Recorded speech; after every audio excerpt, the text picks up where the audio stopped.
देख रहे हैं न्यूज़ बकेट और आप लोगों के साथ मैं कुलदीप। आपको बता दें कि सरकार और युवा दोनों की कड़ी एकदम बिल्कुल एक जैसी होती है। जब भी सरकार बनाना होता है तो युवाओं का भरपूर हाथ होता है और जब सरकार भी गिरानी होती है तो युवाओं का भी हाथ होता है, अहम होता है। यहाँ पे युवा हैं, हम इनसे जानने की कोशिश करेंगे कि जो सरकार, वर्तमान सरकार रोजगार को लेकर कितना जागरूक है और भी तमाम सवाल हैं, हम इनसे जानते हैं क्योंकि ये संपूर्णानंद संस्कृत विश्वविद्यालय के छात्र हैं और इत्यादि के ये इनके अंदर कूट कूट कर भरा है। तो सीधे तौर पे पहले हम आज थोड़ा संस्कृत के बारे में थोड़ा सा जानेंगे इनसे कि संस्कृत का कितना बढ़ावा इस सरकार में हुआ है। ये बताइए कि वर्तमान सरकार में, हिंदुत्व वाली सरकार में संस्कृत का कितना बढ़ावा हुआ है? मेरा नाम रवि दीक्षित है। आप दोनों का स्वागत है विश्वविद्यालय में। आपने पूछा कि संस्कृत का कितना बढ़ावा हुआ है सरकार में। मुझे लग रहा है किसी सरकार ने नहीं संस्कृत के बारे में सोचा है। वर्तमान सरकार को जो स्वघोषित बहुत बढ़िया हमारे धर्म की सबसे धर्मनिष्ठ सरकार है, उसको धर्म ग्रंथों की रक्षा करने की आवश्यकता नहीं लगती। उसको ना हमारे संस्कृत के छात्रों के बारे में, संस्कृत के विश्वविद्यालयों के बारे में, संस्कृत के महाविद्यालयों, उनके अध्यापकों, विद्वानों के बारे में सोचना कोई वही नहीं है। आप औचित्य ही नहीं लगता उनको। जो कंप्यूटर में उनके आसपास के लोगों ने बता दिया कि आप अभी एक घटना देखे होंगे कि मोदी जी एक संस्कृत का श्लोक बोल रहे थे, उनकी जुबान लड़खड़ा गई थी। आप लोग भी देखे थे, ठीक, आप सब देखे हों। तो ये कारण क्यों आता है? क्योंकि आप खुद को संस्कृत का विद्वान मानने के चक्कर में या फिर जानकार मानने के चक्कर में तुरंत आप उसको क्या करते हैं, पढ़ लेते हैं या टेलीप्रॉम्प्टर में उसको पढ़वाते हैं, तब आप लड़खड़ा जाते हैं। इससे अपमान किसका है कि आपकी जन्म देने वाले जिस धरती में आप रह रहे हैं उस संस्कृत भाषा को, आपकी मातृभाषा को, देव भाषा के क्या अपमान नहीं हमारे नेता कर रहे हैं? हमारे विश्वविद्यालय को ना अनुदान दिया जा रहा है, आज पूरी तरह बर्बाद के कगार में है। ना हमारे पठन पाठन की व्यवस्था अच्छी है, ना हमारे रहने की व्यवस्था अच्छी है। अभी वर्तमान समय में हॉस्टल बंद हो गए हैं और हम लोग भी कहीं ना कहीं वैकल्पिक व्यवस्था लेकर के रह रहे हैं। पर संस्कृत को तब उद्धार किया जा सकता है सरकारों द्वारा जब संस्कृत के युवाओं को सुने, उनके विद्वानों को सुने। और संस्कृत में विद्वानों और युवाओं को सुनने के लिए आपको धीर और गंभीर होना चाहिए, आपको सम्मान खो देना चाहिए। ये नहीं कि संस्कृत का एक युवा तर्क कर रहा है आप अपना उसको अपमान समझ लें। तो संस्कृत के अब आते हैं संस्कृत के लिए रोजगार के लिए। हमारे पास इतने युवा हैं लेकिन कुछ भी नहीं किया जाता। मैंने अभी कुछ समय बाद पूर्व भैया से पर्सनल अवगत कराया कि हम लोग के संस्कृत के छात्रों के लिए रोजगार के लिए केवल क्या निर्धारित कर दिया गया है, कर्मकांड। अगर वह संस्कृत का छात्र अच्छा विद्वान, अच्छा तर्कपूर्ण होने के बाद भी अगर वो कहीं किसी अन्य विश्वविद्यालय के छात्रों के सामने रहता है तो उसको हमेशा एक शर्म महसूस करनी पड़ती है कि नहीं वो लोग अपमानित कर दें, लोगों की चोटी पर हमारे ताने किए जाते हैं। पर असल मायने में उस धर्म के रक्षण हम ही लोग कर रहे हैं, जो धर्म आप लोग जिसके धर्म की सरकार बना के बैठे हैं। हमें रोजगार का अवसर दीजिए, हमारे रिसर्चों को आप प्राथमिकता दीजिए, रिसर्च का अवसर दीजिए। हमारे पास पांडुलिपि ऐसी हैं जिनका बारे में कोई सोच नहीं रहा है, उसमें कोई ना कोई चमत्कार छुपा हो सकता है, उसका संरक्षण कीजिए। हमारे पास लाइब्रेरी है। हमें अभी आपको बताऊंगा, ग्राउंड में एक स्तंभ लगा है, प्रहलाद पूर्ण से उत्कीर्ण स्तंभ है। तो उसमें गुप्त काल के लेख लिखे हैं, शिलालेख लिखे हुए हैं, जो अभी पांडुलिपि के तौर पे उसका डिकोडिंग नहीं हो पाया। हमारे पास सबसे पुरानी यहाँ पर क्या है, वेधशाला है, ऑब्जर्वेटरी, जिससे हम लोग पहले क्या करते थे, यहाँ के ज्योतिष के विद्वान लोग वो क्या करते थे, उनको सूर्य के प्रभाव से हम लोग समझ लेते थे, दिन के बारे में, रात के बारे में बहुत चीज़ें प्रभाव छाया से। पर हमारे पास इतनी संसाधन है, सभी चीज़ हैं, पर हमारे पास रोजगार का अवसर शून्य है। हमारे लिए किसी सरकार ने किसी तरह पे सही नहीं सोचा है। तो हम किसी सरकार के बारे में ये नहीं कहेंगे कि उन्होंने हमारे बारे में, संस्कृत के बारे में सोचा। ये बताइए कि सरकार संस्कृत को लेकर क्यों नहीं बढ़ावा कर रही है? अब ये तो सरकार ही बता सकती है। अब सरकार क्यों नहीं सोच रही? पहले देखिए, आज तक ये था कि जो भी संपूर्णानंद संस्कृत विश्वविद्यालय से निकलते थे तो धर्मगुरु, एक रास्ता उनके पास बचता था धर्मगुरु में जाने के लिए। आचार्य करने के बाद धर्मगुरु में जाते थे, वो अपना तैयारी करते थे, सब निकालते थे, उसके बाद धर्मगुरु में उनकी नौकरी होती थी। अब क्या कर दिए, इस बार जो भी लड़के गए थे उनको एग्ज़ाम हॉल से भगा दिया गया। आपने उनका प्रवेश पत्र निकाला, सारा चीज़ हो गया, मेडिकल हुआ, दौड़ हो गया, सब कुछ हुआ, लेकिन एग्ज़ाम हॉल से उनको निकाल दिया गया। क्यों? क्रमकांड डिप्लोमा नहीं है। आज से पहले तो क्रमकांड डिप्लोमा नहीं लगता था। एक बहाना, सिर्फ संस्कृत को नौकरी देने के लिए, संस्कृत को रोजगार देने के लिए एक बहाना चाहिए कि उन्हें नहीं देना है हमें कैसे भी, वो सिर्फ पूजा पाठ करें, इसी के लिए बनते हैं और कुछ नहीं। और एक लेकिन सरकार को इस पे ध्यान देना चाहिए कि संस्कृत के लिए क्या, हर एक चीज़ के लिए थोड़ा ना थोड़ा बढ़ावा दे। अभी जैसे कि आर्मी में था, सब कुछ था, अभी उसको क्या कर दिया गया, 4 साल के लिए कर दिया गया। पहले कितने सालों के लिए था, 4 साल के लिए कर दिया गया। 4 साल में कर दिया गया, उसके लिए भी दौड़ने जा रहे हैं लड़के, तो कितने लड़कों को राउंड में लिया जा रहा है, हर एक राउंड से 4 या 5 लड़कों को बस लिया जा रहा है। ये क्या नौकरी दे रहे हैं आप, क्या रोजगार दे रहे हैं?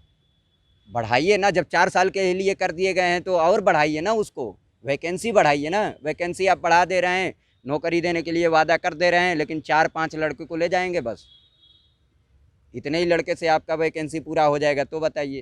ठीक है। एक हाँ, इस बताएं। बारे में बताऊंगा कि अभी कुछ पहले हम लोगों ने इस बारे में विरोध भी दर्शाया था कि यहाँ से आचार करने के बाद, सबसे पुराना 1791 में अंग्रेजों ने इस विश्वविद्यालय की स्थापना कॉलेज के रूप में की गई थी ना। उसके बाद आज़ाद होने के बाद ये राज्य विश्वविद्यालय बना, फिर भी सारी चीज़ें चलते आए, धर्मगुरु यहाँ के लोग निकलते गए, पर धर्मगुरु का जब मुद्दा आया तब वहाँ पर क्या कर दिया गया, यहाँ पर कि आपकी डिग्री, आचार्य की डिग्री अमान्य घोषित कर दिया गया रक्षा मंत्रालय द्वारा, आर्मी द्वारा। तो अब आप बताइए, जो संस्कृत के सबसे प्राचीन विश्वविद्यालय से पढ़ रहा है, परंपरागत पढ़ रहा है, सारी चीज़ें, वो अमान्य हो गया, और बीए की डिग्री जो मैथ आर्ट्स वगैरह करके आता है, उसकी डिग्री धर्मगुरु के लिए मान्य हो गई। तो फिर आप उसको एक नाम बदल दीजिए, आप टीचर रख दीजिए ना, सीधा कर दीजिए कि आर्मी टीचर कर दीजिए, धर्मगुरु हटा दीजिए। धर्म को जानने वाला ही धर्मगुरु नहीं बनेगा तो आपके सैनिकों को मोटिवेट कैसे कर पाएगा, जोश कैसे भर पाएगा? उसको ऐतिहासिक ज्ञान होगा कि कैसे कैसे हम लोग लड़ते आए, कैसे हमें मोटिवेट करना, किस लिए हमें सैलरी दी जा रही है, पर वो सब खत्म हो जाएगा। और जो सोर्स पानी आपको बताएं ना, मैं अपनी आर्मी का अपमान नहीं करता, सोर्स पानी को वहाँ बहुत, अब इस सरकार के बाद से सोर्स पानी की बहुत जुगाड़ बन गई है। एक भाजपा का नहीं ना, मैं कहूँगा किसी भी सरकार का ले लीजिए वर्तमान का, फंड बन गया है। कोई भी आपको उन्नति करनी है, फंड में डाल दीजिए। अगर कोई अगला कर रहा है देशद्रोही, अभी नीतीश कुमार जी ने बिहार में जो किया, ठीक, वो एक प्रकार से गलत हो गया। वहाँ के विधायक भाजपा के बैठ गए धरने में, ठीक, लोगों ने आंदोलन कर लिया, लेकिन आप अन्य प्रदेशों में करते चले आए जो चीज़, ठीक, वो कैसे सही हो गया? तो उसलिए आप, अगर वो लोग विरोध में बढ़ जाते, जहां आप हैं, ईडी है आपके पास, सीबीआई है, बहुत चीज़ें हैं, आप सेंट्रल जितने भी केंद्रीय संस्थान हैं उनका दुरुपयोग करेंगे। बहुत चीज़ें ऐसी हैं कि आपको मानना चाहिए लोकतंत्र से भटक रहा है हमारा भारत। अगर आप बढ़िया से गंभीरता से मुझसे और भी बात करें, मैं पक्ष ठीक रख है। सकता और हूं। और ये बताइए कि संस्कृत को बढ़ावा क्यों नहीं दिया जा रहा है? देखिए, सरकार के अंदर कमजोरी है, इसके पक्ष में मैं भी हूँ। हाँ। संस्कृत को बढ़ावा देना सभी की जिम्मेदारी है, क्योंकि हमारा संस्कृत परंपरा ही विलुप्त हो जाएगा तो हम रह कर क्या करेंगे? हमारी विश्व में संस्कृत से ही हमारी पहचान होती है।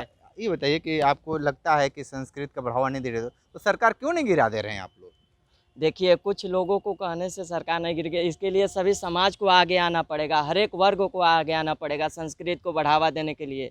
यदि संस्कृत के छात्र उतने उपलब्ध हैं नहीं कि जिससे हम आंदोलन कर सके या किसी चीज़ के ऊपर तर्क कर सके, इसके लिए सभी वर्ग वालों को आना चाहिए, सभी जातियों को आना चाहिए संस्कृत को। देखिए, हमारी संस्कृत से ही हमारी पहचान होती है।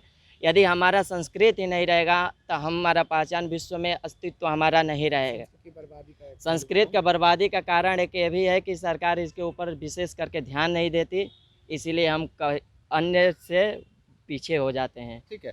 ये बताइए, ये जो सरकार है और यहाँ पे मुख्यमंत्री और प्रधानमंत्री नरेंद्र मोदी का महीनों में या 2-4 महीने में दौरा जरूर हो जाता है, लेकिन संपूर्णानंद संस्कृत विश्वविद्यालय के खेल ग्राउंड से जब उतरते हैं और वहीं से बाय रोड कहीं और चले जाते हैं, इस यूनिवर्सिटी के बारे में और संस्कृत को बढ़ावा देने के बारे में क्यों नहीं सोचते? जहाँ तक हमें लगता है कि हमारे प्रधानमंत्री या हमारे उप सीएम श्री योगी आदित्यनाथ जी, हम ये कहेंगे कि पहले यहीं से अपना कार्यरत आरंभ करें। अगर यहाँ से हमारे संस्कृत विश्वविद्यालय ये संपूर्णानंद से यदि करेंगे तो जहाँ तक दूसरों का लाभ मिलता है, यदि संस्कृत के कुछ नियमों को और कुछ शब्दों को या कुछ तर्कों को वितर्कों को लेकर चलेंगे तो जाहिर सी बात है सरकार में और उन्नति होगी। और जहाँ तक है कि अगर संस्कृत से या संपूर्णानंद आप उतर जा रहे हैं और कहीं ना कहीं कमियां हैं, मैं चाहूँगा कि आप संस्कृत को भी काफ़ी हद तक बढ़ावा दें ताकि संस्कृत के युवा संस्कृत से ही उत्पन्न हुए हैं। हम लोग सनातनीय जो भी हो, ये भारत संस्कृत का देन ही है। ठीक है, क्या कुछ आपकी बातें मुझे एक बार अब जब भैया ने उतरने का जिक्र किया तो मैं आपको अवगत करा रहा हूँ कि संस्कृत के छात्रों का एकमात्र ये क्रीड़ा का ग्राउंड था। तो नियम तो ऐसे होने चाहिए कि किसी तरह भी राजनैतिक धार्मिक किसी भी आयोजनों की अनुमति नहीं होना चाहिए, नहीं होना चाहिए। अब यहाँ पहले हेलीपैड बना दिया गया अनिश्चितकालीन, मैंने जब बना था तब भी विरोध किया, लिखित में आपको दिया, कारण बताइए, RTI 80 दिन लटक जाती है, कुछ भी नहीं होता। अब राजनैतिक आप अड्डा बनाए, फिर कथा स्थली, फिर बस स्टैंड बना देंगे आप, लेकिन हम लोग जो ग्राउंड में खेलते हैं, ठीक, चोटें खाएंगे। यहाँ हम तो खेलते नहीं हैं। इस साइड का तेलियाबाग का पूरा युवा, चेतगंज का युवा जितना आता है वो शाम को ग्राउंड में खेलता है ना, हमारी कभी अदावत हुई, साथ खेले हैं हमेशा, तो उनके भी तो चोटेल हो रहे हैं। अब आर्मी की बात करेंगे, युवा के लिए लोग पुलिस आर्मी की तैयारी करता है और गड्ढे में वो चोटेल हो गया, पैर टूट गया उसका।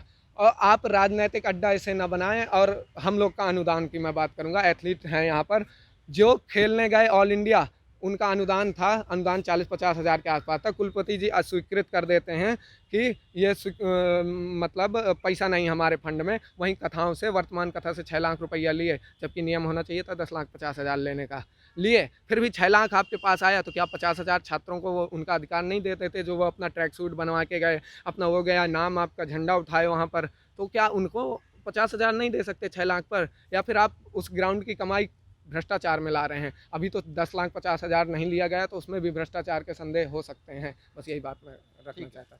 तो ये संपूर्णानंद संस्कृत विश्वविद्यालय के छात्र थे और इनके दर्द बिल्कुल झलक रहे हैं रोजगार को लेकर, पढ़ाई को लेकर, और वर्तमान सरकार में जो हिंदुत्व की बात करते हैं उस पे भी ये लोग प्रश्न खड़ा कर दिए हैं। तो लगातार ये ग्राउंड जीरो से रिपोर्ट हम दे रहे थे। हमारे साथ बने रहे न्यूज़ बकेट के साथ। हमें दीजिए इजाजत, नमस्कार। पेश है न्यूज़ बकेट हिंदी मासिक पत्रिका। पढ़ें इस महीने की पूरी खबर विस्तार से हमारे न्यूज़ बकेट की मैगजीन में। हमारी ई मैगजीन को मुफ्त में पढ़ने के लिए अभी लॉगिन करें www.newsbucket.in पर। इसके अलावा रोज की ताज़ा खबरों के लिए हमारे YouTube चैनल को तुरंत सब्सक्राइब करें।